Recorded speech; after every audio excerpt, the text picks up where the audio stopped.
नमस्कार। देश की तमाम फटाफट खबरों में आपका स्वागत है। खबरों के लिए आपसे निवेदन की यदि आपने हमारे चैनल को सब्सक्राइब नहीं किया है तो कृपया करके आपके अपने चैनल को सब्सक्राइब कर ना भूलें। आप सब्सक्राइब करते हैं तो हमें हिम्मत होती है सही और सच्ची खबरें आप तक पहुंचाने की। तो क्या है आज की बड़ी खबर? प्रियंका गांधी की। जी हाँ, प्रियंका गांधी ने वायनाड लोकसभा सीट पर अपना चुनाव प्रचार सोमवार यानी आज से शुरू कर दिया। राहुल गांधी के रायबरेली सीट चुनने के बाद वायनाड सीट से कांग्रेस ने प्रियंका को कैंडिडेट बनाया। यहाँ 20 नवंबर को चुनाव है, रिजल्ट 23 नवंबर को आएगा। प्रियंका ने वायनाड पहुंचने पर पहले रोड शो किया, फिर रैली की। उन्होंने कहा कि हम जिस दौर में हैं उसमें केंद्र में भाजपा की सरकार है। ये सरकार प्लानिंग के साथ समाज में नफरत और गुस्सा फैलाती है। हमने अल्पसंख्यकों पर हमले देखे, मणिपुर में जो हुआ सबने देखा है। उन्होंने कहा कि हमारे संविधान के मूल्यों को लगातार मिटाया जा रहा है। जनता के भले की जगह पीएम के खास दोस्तों के भले के लिए पॉलिसी बनाई जा रही। किसानों, आदिवासियों की जमीनें बड़े व्यापारियों को दी जाती है। प्रियंका ने कहा कि मेरा भाई राहुल जैसा होना आसान नहीं है। उन्होंने 10 साल तक भाजपा के क्रूर हमले झेले, उनके बारे में झूठ फैलाया गया। ऐसा होना ग्लोबल पॉलिटिक्स में बहुत अलग है। राहुल गांधी ने रविवार को दिल्ली में सैलून चलाने वाले अजीत को उनकी दुकान के लिए जरूरी सामान मुहैया करवाया। राहुल ने अपने व्हाट्सएप चैनल पर एक वीडियो पोस्ट किया जिसमें अजीत सामान खरीदने जा रहे हैं। राहुल ने पोस्ट में लिखा, मेरा भारत के हर गरीब और मिडिल क्लास के व्यक्ति से वादा है कि उनके चेहरों पर मुस्कान वापस लाऊंगा। वहीं राहुल को धन्यवाद देते हुए अजीत ने कहा कि मैंने नहीं सोचा था कि राहुल गांधी मुझसे मिलेंगे और मेरी मदद करेंगे। मुझे सभी जरूरी सामान मिला, कोई कमी नहीं रही। राहुल 25 अक्टूबर को दिल्ली के उत्तम नगर में अजीत के सैलून पर गए थे। वहां उन्होंने दाढ़ी बनवाने के दौरान अजीत से बातचीत की थी। राहुल ने उसका वीडियो भी एक्स पर शेयर किया था। अजीत राहुल से कह रहे हैं, पहला सोचा था कि आगे हमारा भविष्य अच्छा होगा, लेकिन यहीं के यहीं रह गए। हम क्या करें, हम दिव्यांग हैं, जिंदगी ऐसे ही कट रही है, बच्चों का भविष्य अधर में है। आपके राज में हम सब खुश थे, कांग्रेस के राज में सुकून था। हम जैसे गरीबों को सहारा देने वाला कोई तो है। मुझे राहुल जी से मिलकर बहुत सुकून मिला। भारत के मुख्य न्यायाधीश डीवाई चंद्रचूड़ ने पीएम मोदी के गणेश पूजा के लिए उनके घर पर आने पर मचे राजनीतिक विवाद पर प्रतिक्रिया दी है। उन्होंने कहा कि ऐसी बैठकों में न्यायिक मामलों में चर्चा नहीं होती है। चीफ जस्टिस डीवाई चंद्रचूड़ ने कहा कि लोग सोचते हैं कि बैठकें क्यों होती है। हमारी राजनीतिक व्यवस्था की परिपक्वता इस बात में निहित है कि राजनीतिक वर्ग में भी न्यायपालिका के प्रति काफी सम्मान है। ये सर्वविदित है।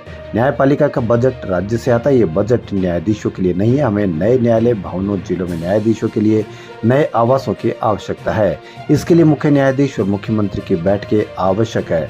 शिवसेना के नेता संजय राउत ने इस पर सवाल उठाया था और कहा कि देखिए, गणपति उत्सव है, प्रधानमंत्री अब तक कितने लोगों के घर गए, मुझे इसकी जानकारी नहीं है। दिल्ली में कई जगहों पर गणेश उत्सव मनाया जाता, लेकिन प्रधानमंत्री मुख्य न्यायाधीश के घर गए। प्रधानमंत्री मुख्य न्यायाधीश ने मिलकर आरती की। भगवान के बारे में हमारा ज्ञान ऐसा है कि अगर संविधान के रक्षक इस तरह से राजनीतिक नेताओं से मिलते हैं तो लोगों को संदेह होता है। देश में भारी बारिश से खराब हुई सड़कों के कारण आलोचना झेल रही केंद्र सरकार अब अच्छी सड़कों के लिए दोहरे एक्शन लेने की तैयारी कर रही है। सरकार एक तरफ नियमों में सुधार कर ठेकेदारों की जवाबदेही बढ़ाएगी, वहीं इंजीनियरिंग की खामियां छोड़ने वाले और खराब सड़कें बनाने वालों के खिलाफ तेजी से कार्रवाई की जाएगी। जानकार सूत्रों के अनुसार हाईवे और अन्य सड़कों को दुरुस्त रखने की ठेकेदार की जिम्मेदारी 5 साल से बढ़ाकर 10 साल की जा रही है। साथ ही खराब सड़कें बनाने वाले ठेकेदार या फर्मों की सूची तैयार की जा रही है ताकि उन्हें ब्लैक लिस्ट करने के साथ दंडात्मक कार्रवाई भी की जा सके। आप इस पर अवश्य कमेंट करें कि क्या सूची तैयार हो सकती है या नहीं हो सकती, या कार्रवाई कितनी उचित हो सकती है, कितनी की जा सकती है। बिहार के पूर्णिया से सांसद पप्पू यादव को जान से मारने की धमकी मिली है। कॉल करने वाले ने खुद को लॉरेंस बिश्नोई गैंग का सदस्य बताया है। धमकी देने वाले शख्स ने पप्पू यादव को सलमान खान मामले से अलग रहने की हिदायत भी दी है। उसने कॉल पर कहा, सलमान के मामले से दूर रहो, हम कर्म और कांड दोनों करते हैं। धमकी देने वाले का दावा है कि लॉरेंस बिश्नोई जेल में 1 लाख रुपए प्रति घंटा देकर जैमर बंद करवाकर पप्पू यादव से बात करने की कोशिश कर रहा है, लेकिन पप्पू यादव फोन नहीं उठा रहे हैं। दरअसल 12 अक्टूबर को मुंबई में पूर्व विधायक बाबा सिद्दीकी की हत्या हुई थी, जिसकी जिम्मेदारी लॉरेंस बिश्नोई गैंग ने ली थी। उसके बाद पूर्णिया सांसद ने सोशल मीडिया पर 24 घंटे में लॉरेंस गैंग के खात्मे की बात कही थी। वहीं पिछले गुरुवार को पप्पू यादव ने मुंबई में बाबा सिद्दीकी के बेटे जिशान सिद्दीकी से मुलाकात की थी। वो व्यस्तता के कारण एक्टर सलमान खान से नहीं मिल पाए थे, लेकिन सांसद ने अपनी पोस्ट के जरिए कहा था कि वो हर परिस्थिति में सलमान खान के साथ है। प्रधानमंत्री नरेंद्र मोदी ने आज स्पेन के राष्ट्रपति पेड्रो सांचेज के साथ वडोदरा में रोड शो किया।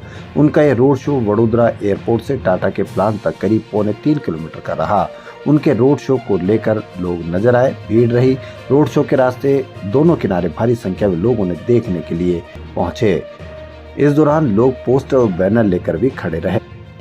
यूजर इस रैली के लिए अलग अलग कमेंट करें। प्रधानमंत्री मोदी ने टाटा एडवांस सिस्टम्स लिमिटेड के टाटा एयरक्राफ्ट कॉम्प्लेक्स का उद्घाटन स्पेन के राष्ट्रपति पेड्रो सांचेज की मौजूदगी में किया है। इस दौरान पीएम मोदी ने कहा कि made in India Tata airbase C295 विमान को भविष्य में निर्यात भी किया जाएगा। ये फैसिलिटीज भारत की नागरिक विमान डिजाइन और निर्माण क्षमता को बढ़ाने के साथ साथ वडोदरा को एक प्रमुख विमानन केंद्र के रूप में स्थापित करेगा। लोकसभा चुनाव 2024 में पश्चिम बंगाल में बड़ा नुकसान झेलने के बाद अब बीजेपी 6 विधानसभा सीटों पर होने वाले उपचुनाव के लिए अपने कार्यकर्ताओं में जोश भरने में जुट गई है। केंद्रीय गृह मंत्री अमित शाह ने इसी सिलसिले में रविवार को कोलकाता का दौरा किया। इसी दौरान एक रैली में बीजेपी नेता और वेटरन एक्टर मिथुन चक्रवर्ती ने एक विवादास्पद बयान दिया।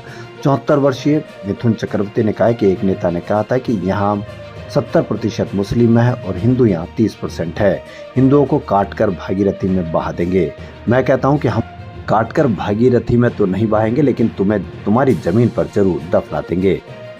कांग्रेस छोड़कर अजीत पवार के नेतृत्व वाली राष्ट्रवादी कांग्रेस पार्टी में शामिल होने वाले जिशान सिद्दीकी बांद्रा पूर्व विधानसभा सीट से चुनाव लड़ने जा रहे हैं। साल 2019 में जिशान सिद्दीकी इसी सीट से कांग्रेस के टिकट पर पहली बार चुनाव लड़े और विधायक बने थे।